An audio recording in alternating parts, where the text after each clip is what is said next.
Welcome back to Braver Leadership Podcast. I'm Alex, and today we're talking about something that happens to a lot of leaders, and almost nobody warns you about it. There's this moment when you step up to lead other leaders, and the job just feels different, heavier. Not necessarily harder, but heavier. Ian, you've worked with dozens of leaders going through this transition. What's actually happening there? What's happening is the shift in what you're accountable for.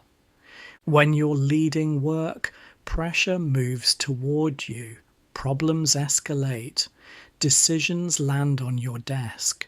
You respond. That's the pattern. When you're leading people who lead work, pressure moves through you. And most people don't realise that's happened until they're already carrying it. What do you mean by pressure moving through you?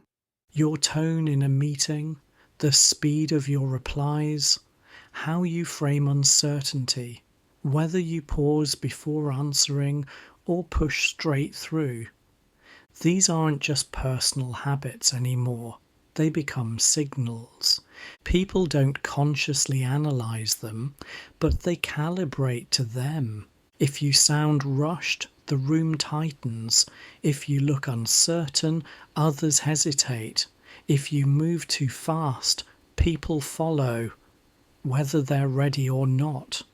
So you're saying the way you show up is doing as much work as what you actually say? Often more. And that's why it feels heavier. Because you're not just accountable for outcomes now. You're accountable, informally but unmistakably, for how pressure settles across the system. That sounds exhausting. It can be, especially because a lot of capable leaders look at their calendar, their deliverables, their scope, and think, I've managed more than this before. And they have. But the difference isn't volume, it's bearing. Say more about that. The tiredness isn't from long hours or steep learning curves. It's the weight of knowing that how you show up is shaping how others think, decide, and act. That's not about charisma, it's about gravity. Okay, so there's this invisible shift that happens. What usually goes wrong first when someone doesn't realise they're in this new level? Overfunctioning. At earlier stages, competence is currency. You step in, you fix things, you hold the standard, and it works. At this level, the same instinct quietly backfires. The more you absorb pressure, the more others unconsciously pass it to you. The faster you move, the more the system accelerates, whether it should or not. The clearer you are too early, the less room others have to think. So you create this dependency without meaning to. Exactly. And that's where people hit this strange tension. They think, if I don't step in, things wobble. But if I do step in, everything leans on me. That tension isn't a personal flaw. It's a signal that the role changed and the operating style hasn't caught up yet. Is there something else that makes this harder? Because it feels like there's another layer here. There is. As the room starts taking its cue from you, your space to think out loud shrinks. You can't process uncertainty downward. You can't casually vent sideways. And upward feels selective, so the thinking moves inward. That sounds isolating. It can be. From the outside, this looks like confidence. From the inside, it can feel lonely. Not because you don't know what you're doing, but because there are fewer places where it's safe to not know briefly while you work something through. Before we talk about what helps at this level, what about people who aren't there yet? The ones who can see this role coming, or who've been trying to step up and keep getting passed over? That's a really important question. because sometimes the thing that's blocking them isn't what they think it is. What do you mean? They assume they need more technical credibility, more strategic thinking, better stakeholder management. And maybe they do, but often what's actually missing is something harder to name. It's the ability to hold pressure without leaking it, to stay steady when things are unclear, to create calm without manufacturing certainty. Senior leaders can sense when someone doesn't have that yet, even if they can't articulate why. So it's not about being less capable. It's about a different kind of steadiness that hasn't developed yet. Right? And here's what makes it harder. You can't develop that steadiness by trying harder at your current level. You develop it by recognizing the internal shifts that this next level requires before you're formally in it. So if someone's listening to this and thinking, I want that role, but I keep getting overlooked, what should they pay attention to?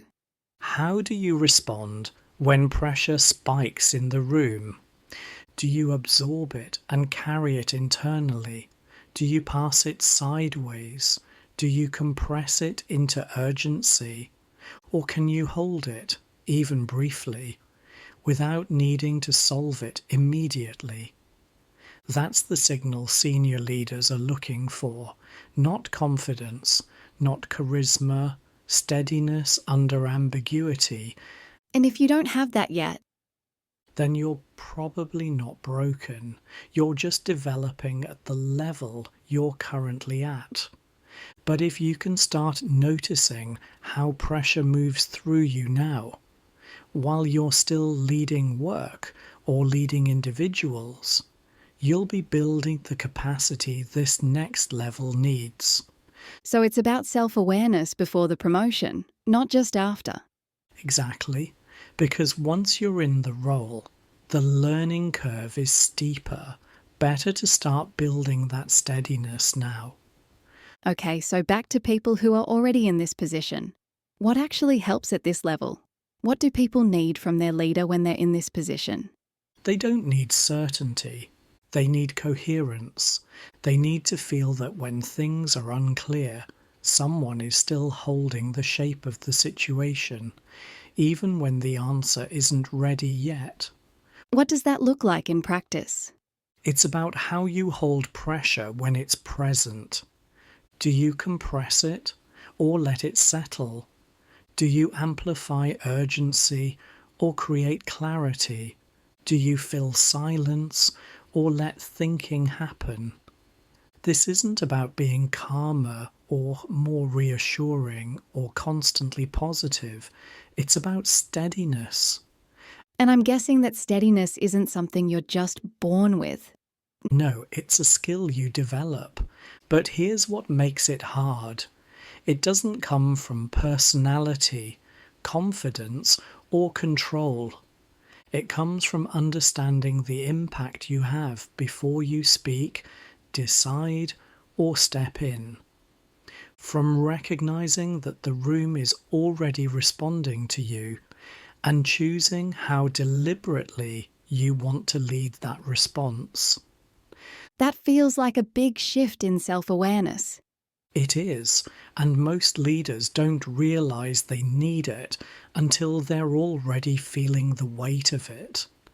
So how do you help someone see that? What's the first step? Honestly, just naming it. Most people in this position think something's wrong with them. They're capable. They've done harder things, but this feels different. And when you name it, when you say you're not broken, you're just early in a level that asks for something different, there's this visible relief. Because they finally have language for what they're carrying. Exactly. The question they're really asking isn't, can I do this? It's, how do I do this without losing myself or damaging others? And that's a different question than most leadership development addresses. So what does answer that question? developing what I call regulated presence. It's the ability to stay steady under pressure without armouring, to hold complexity without compressing it, to lead decisively without making everything depend on you. That's the work at this level. And that's learnable? Absolutely. But it requires understanding where pressure is currently moving through you and where it might be leaking without your intention. That's why I built the Leader of Leaders diagnostic.